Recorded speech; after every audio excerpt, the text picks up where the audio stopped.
Tonight's Perikatan Nasional meeting could mark the end of the road for Bersatu's place in the coalition. Party President Muhyiddin Yassin stressed that the party wants to remain in PN, but is prepared for any eventuality. Meanwhile, Parti Bersama Malaysia has announced that it will contest 15 seats in the Johor state election. Stay tuned for this and more on KiniNews. Bersatu has signaled that it is prepared for the possibility of being forced out of Perikatan Nasional at the coalition's meeting tonight. In a speech at the launch of Bersatu's election machinery for the Johor state polls last night, Party President Muhyiddin Yassin stressed that its commitment to PN remains unquestionable. He also addressed rumors that Bersatu could be expelled from the coalition, questioning whether it was wise to remove the party from the political home it had helped build. Nevertheless, Muhyiddin suggested that Bersatu is preparing for all scenarios. He revealed that he had instructed the party to prepare 2 sets of nomination papers for the Johor polls this Saturday, one for candidates to contest under the PN banner and another under the Bersatu logo.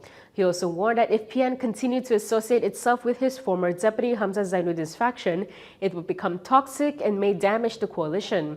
He added that if PN can't be fixed, they will find a new partner and make a new coalition, meaning that Bersatu won't die and will remain forever. For example, he said they could form Bersatu Malaysia and invite friends from Perikatan Rakyat and other parties that want to form a big coalition. IPR is a loose coalition that Muhyiddin formed with PN components and other opposition parties including Urimai, Pejuang Putra, Berjasa, Malaysian Advancement Party, and the National Indian Muslim Alliance Party. Hamzah Zainudin resumes his role as opposition leader in the Dewan Rakyat from 18th June. This was confirmed by Dewan Rakyat Speaker Johari Abdul this morning. Yang Berhormat Larut adalah Ketua Pembangkang setakat 20 Mei 2026. Selepas itu, Yang Berhormat Kemaman telah menjadi Ketua Pembangkang mulai 21 Mei hingga 10 Jun 2026 dan kini Yang Berhormat Larut mulai 18 Jun 2026 telah kembali menjadi Ketua Pembangkang. Tahniah Larut. According to the latest seating arrangements, Hamzah is seated next to Samsuri in Parliament, who will have Hadi seated on his left, followed by past Deputy President Tuan Ibrahim Tuan Man and suspended Bersatu Vice President Ronald Kiandi. Bersatu President Muhyiddin Yassin, who resigned as PN chairperson in January, will be sitting in Block E beside past Youth Chief and Alor MP Afnan Hamimi Taib Azamuddin and 8 seats away from his previous one next to Hamzah. Johari had previously stated that Muhyiddin himself had requested for the change in his sitting. Former Bersatu Deputy President Hamzah Zainudin has been appointed President of Parti Wawasan Negara. The appointments were made following the party's extraordinary general meeting on Saturday. According to Haraka Daily, veteran politician Rais Yatim was named the party's chairperson, while former Johor Bersatu Associate Wing Chief Tan Lek Kang will serve as deputy president. Saifuddin Abdullah, who was sacked from Bersatu in January, was appointed Secretary General, and Machang MP Wanama Faisal Wanama Kamal was named information chief. The party also appointed 5 vice presidents.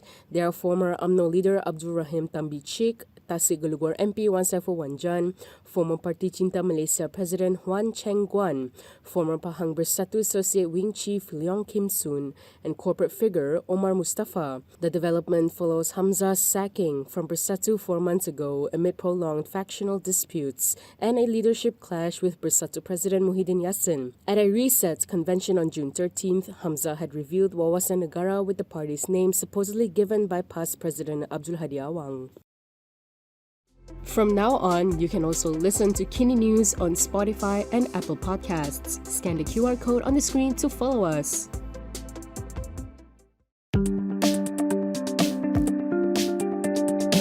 As the Johor state election approaches, Parti Bersama Malaysia is set to face its first real test with voters. In a statement today, the party led by former PKR figures Rafizi Ramli and Nik Nazmi Nik Ahmad said it plans to contest 15 seats in the upcoming polls. Of those, 8 are currently held by UMNO Assembly persons, 5 by DAP, and the remaining 2 by MUDA and PKR. Rather than contesting broadly across Johor, Bersama appears to be focusing its resources on constituencies where it believes it has the strongest chance of competing effectively. The party said the selection was made after 6 months of assessing voter demographics, public response, and data collected on the ground. It also took into account candidate suitability and its ability to run effective campaigns in the chosen areas.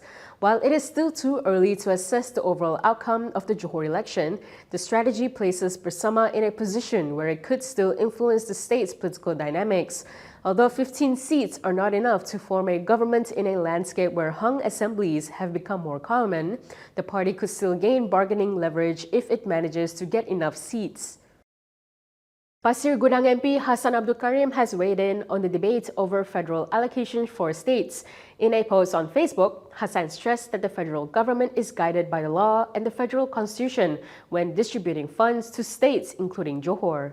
He pointed to Article 109(1) of the Federal Constitution, which requires the federal government to provide each state annually with a capitation grant. He also cited Article 110(1), which states that each state is entitled to receive revenues from taxes, fees, and other income sources specified under the Constitution. Hassan said states that are unhappy with federal allocations have a formal avenue to raise concerns. According to him, the matter can be referred to the National Finance Council. He noted that Article 108(4) requires the federal government to consult the council on grants and financial allocations. Hassan added that any Johor government formed after the July 11 state election could bring allocation-related issues to the council through existing legal channels. The comments follow remarks made by Johor Region Tunku Mahkota Ismail during a public session over the weekend, where he called on the federal government to return at least a quarter of the revenue collected from the state. The region said Johor contributes over 40 billion ringgit a year to federal coffers, but receives only around 2 billion to 3 billion ringgit in return to take care of 4.9 million Johor residents.